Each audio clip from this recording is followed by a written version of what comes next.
Welcome to SP Education Channel. Intermediate drawing एक्झामचा second paper memory drawing म्हणजे स्मरणचित्र याची डिटेल इन्फॉर्मेशन आणि भरपूर एक्झाम्पल्स या व्हिडिओमध्ये आत्ता आपण पाहणार आहोत. एलिमेंटरी इंटरमिजिएटच्या भरपूर व्हिडिओज याआधीच चॅनलवरती अपलोड केलेले आहेत आणि दररोज नव्याने अपलोड करत राहणार आहे.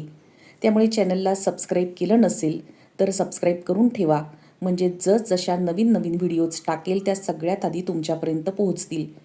पेपरची वेळ 2 तास असते, म्हणजे 2 अवर्सचा पेपर असतो.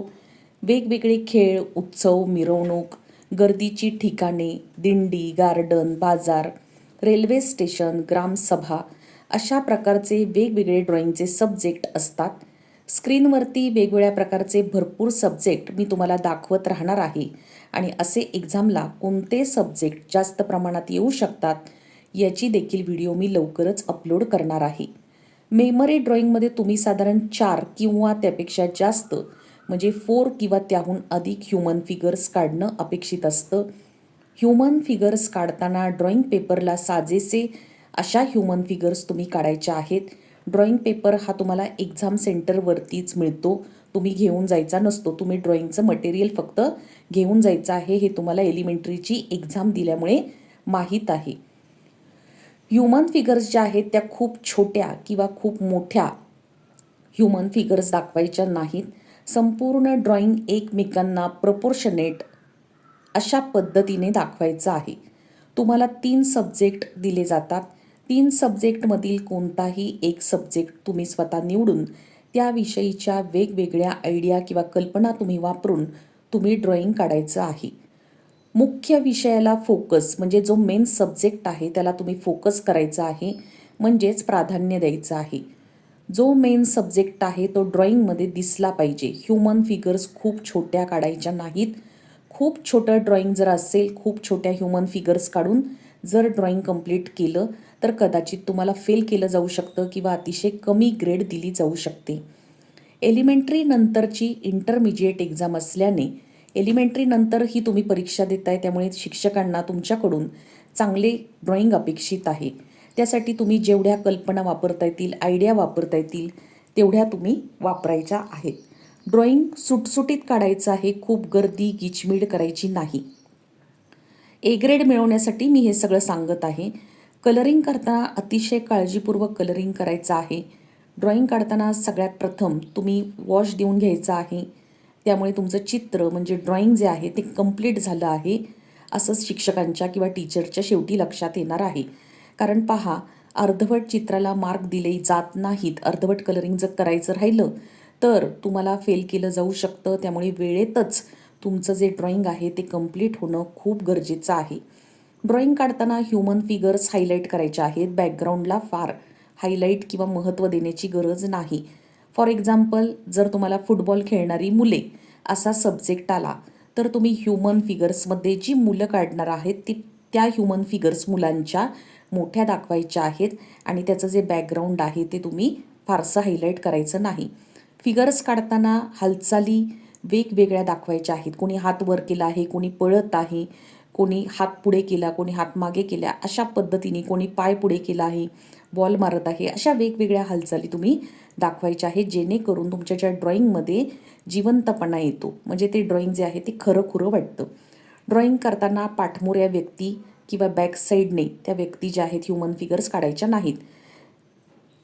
म्हणजे पहा, एखादी फिगर तुम्ही बॅकसाईडने दाखवली तर चालू शकेल, पण सगळीच मुले चेहरा, कान, नाक, डोळे दाखवण्याच्या ऐवजी बॅकसाईडने जर तुम्ही फिगर्स दाखवल्या तर ते ग्राह्य धरलं जात नाही.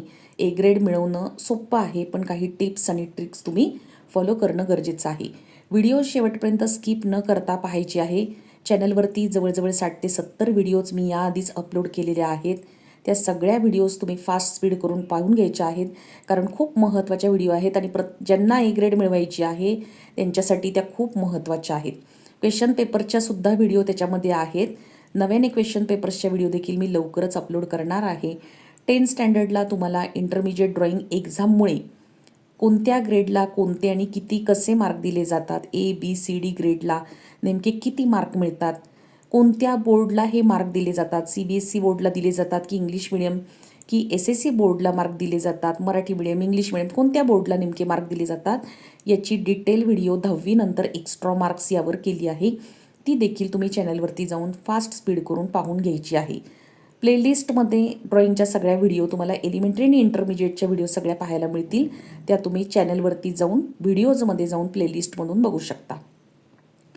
जो सब्जेक्ट तुम्हाला ड्रॉइंगला दिलेला आहे त्याला अनुसरूनच बॅक साईडचं बॅकग्राऊंड आहे ते काढणं अपेक्षित आहे. ड्रॉइंगचा सब्जेक्ट वेगळा आहे, बॅकग्राऊंड वेगळं आहे असं करायचं नाही. ड्रॉइंग काढताना हलक्या हाताने पेन्सिल धरून स्केच करायचं आहे. खूप रगडून पेन्सिल स्केच करायचं नाही. इरेझरचा वापर जेवढा कमीत कमी करता येईल तेवढा कमीत कमी करा, म्हणजे तुमचा ड्रॉइंग पेपर आहे तो क्लीन दिसणार आहे आणि त्यामुळे तुम्हाला A ग्रेड मिळवणं सोपं होणार आहे. ड्रॉइंग करताना एक गोष्ट लक्षात ठेवायची, A ग्रेड मिळण्यासाठी तुमचे जे ड्रॉइंग आहे ते खूप काळपट, डल दिसणार नाही याची काळजी तुम्ही घ्यायची आहे. फ्रेश कलर्स वापरा. कलरिंग बॅकग्राऊंडला लाईट कलर देणार असाल तर फ्रंट साईडला फिगर्सला तुम्ही डार्क कलर देऊ शकता. बॅकग्राऊंडला डार्क कलर देणार असाल तर तुम्ही फिगर्सला लाईट कलरने उठावदार बनवू शकता. बरेचसे स्टुडंट्स असे आहेत की नको तिथे बारीक डिझाईन काढत बसतात, जसे की ह्युमन फिगर्सचे जे कपडे आहेत त्याच्यावर बारीक डिझाईन काढणे, झाडाच्या पानांना भरपूर वेळ काढत राहणे. यापेक्षा ड्रॉइंगचा मुख्य जो मेन सब्जेक्ट आहे त्याला डोक्यात ठेवून त्या पद्धतीने ड्रॉइंग काढणं गरजेचं आहे. ह्या बारीक डिझाईन काढण्यामध्ये तुमचा वेळ घालवायचा नाही. त्यामुळे काय होणार आहे, तुमचं जे ड्रॉइंग आहे ते योग्य वेळेमध्ये कंप्लीट होणार आहे.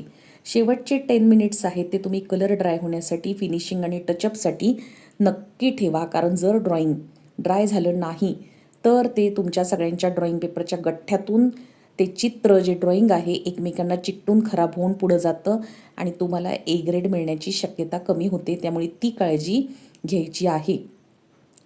ड्रॉइंगचं कलरिंग करताना तुम्ही काही ठिकाणी शॅडो नक्की क्रिएट करा, म्हणजे तुम्ही सावली दाखवू शकता. त्याचप्रमाणे कलरिंग करताना शेडिंगचा वापर तर तुम्ही नक्की कराच.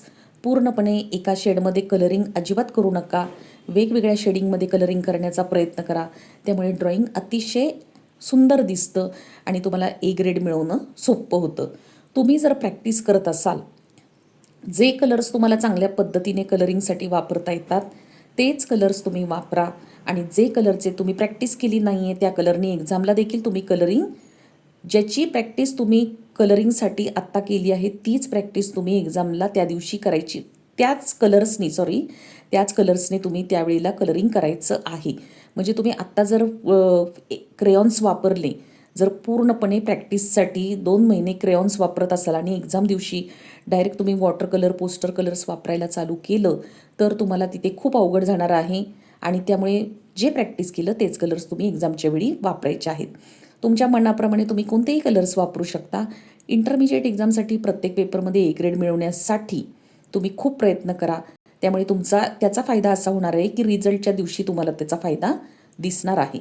तुमचे मार्कशीटवर मार्क वाढणार आहेत. किती वाढणार, कसे वाढणार याची व्हिडिओ मी याआधी अपलोड केली आहे, ती तुम्ही नक्की पाहायची आहे. अशाच पद्धतीने भरपूर मेमरी ड्रॉइंग्स म्हणजे स्मरणचित्र इंटरमिजिएटचे, वेगवेगळ्या सब्जेक्टचे, इम्पॉर्टंट सब्जेक्टचे व्हिडिओ मी लवकरच तुमच्यापर्यंत घेऊन येत आहे आणि सगळे सब्जेक्ट्स याच चॅनलवरती तुम्हाला पाहायला मिळणार आहेत. चॅनलला सबस्क्राईब केलं नसेल तर सबस्क्राईब करून ठेवा, लाईक करा, शेअर करा आणि हाईपचं बटन दाबा. हे हाईपचं बटन दाबल्याने मला अजून लाईकच मिळणार आहे. धन्यवाद.